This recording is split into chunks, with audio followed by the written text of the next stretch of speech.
அப்படி வரக்கூடாது. என்னது இது? தாலாட்டு. இப்படிதான் பாடுவியா? இப்படிதான் எனக்கு தெரியும். எனக்கு இது பிடிக்கல. பிடிச்சா கேளு, பிடிக்கலனா நீ பிடிச்சு பாடு. நான் மைக்க பிடிச்சுதான் இருக்கேன். இந்த பாட்டு வேணாம், வேற பாட்டு பாடு. இப்ப அதட்ட கொடு, நான் சொல்லி தரேன், அப்புறமா பாடு. ஆமா, இப்ப அக்கா சொல்லி தர பாட்டு கரெக்டா கோரஸ் பண்ணுங்க. அம்மாடி இதுதான் காதலா.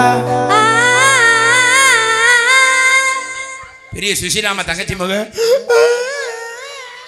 பொழந்தெறிஞ்சிட்டு போ. சுசிலாமா தங்கச்சி மகனே போய் போய் அந்த 7ஆம் நம்பர் ரூம்ல பாடு, ஏசி ஓடுது உள்ள. ஆனா பின்னாடி மூத்திர கவுச்சி அடிக்குது, என்ன தெரியல, ஆறு போனாங்களோ தெரியல. நல்லா இருப்பி, அது ஒரு தெய்வம் மாதிரி. இதை கழுவி போட்டுருங்கண்ணே. அதை மட்டும் சொல்லாத, எனக்கு மூச்சே விட முடியல. நீ எங்கிட்டு போன? 2 நாள் நாடகம் நடந்திருக்கு. ஆமா, நாடகம் விடிய விடிய நடந்திருக்கேன். நம்மளால 3 மணி நேரம் கூட அடக்கி இருப்பாங்க. மது இங்க வா, நீ ஆச்சு கரெக்டா செய்கிறியா? அம்மாடி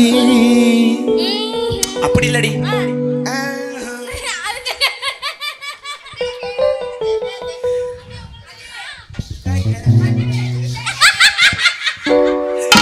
இவ என்னடா லெக்கான் கோழிக்கு பிறந்த மாதிரி சிரிக்கிறா மதுவாலா?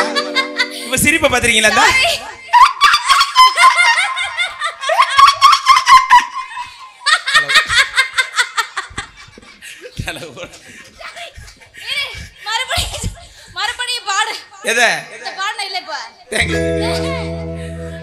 அம்மாடி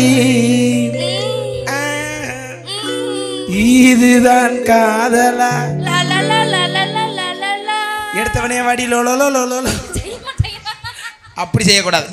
அம்மா நீ வாமா, நீ நல்லா செய்வ தெரியும். அம்மாடி நீ என்னடி 15 குடிக்கிற பொம்பளை மாதிரி அப்படி இல்லையா? நீ அப்படி வச்சவனே எனக்கு 100 நாவல ஞாபகம் வந்துருச்சு. எப்படி? ஏன்னா முதல்ல இந்த 100 நாவலையில அட்டையை கொடுத்து பதிகிறது. இப்படி நடுவுல போய் இடையில பொம்பளையால சொருகிறோம். சரி, இப்போ வந்து செல்ஃபி எடுக்கறாங்க. எப்படி? இப்படியா? ஏ மதுபாலா, நேரா வந்து போட்டோ எடுக்க நில்லு. அவன நீ நில்லுவே. இப்போ நிப்ப.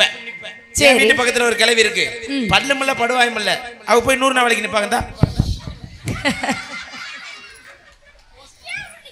அப்பதான் நேரா நிக்க முடியும். மறுபடியும் அப்படிதான் நிப்பாவளோ? எப்படி? வயசானவங்கல்ல. அம்மாடி இதுதான் காதலா.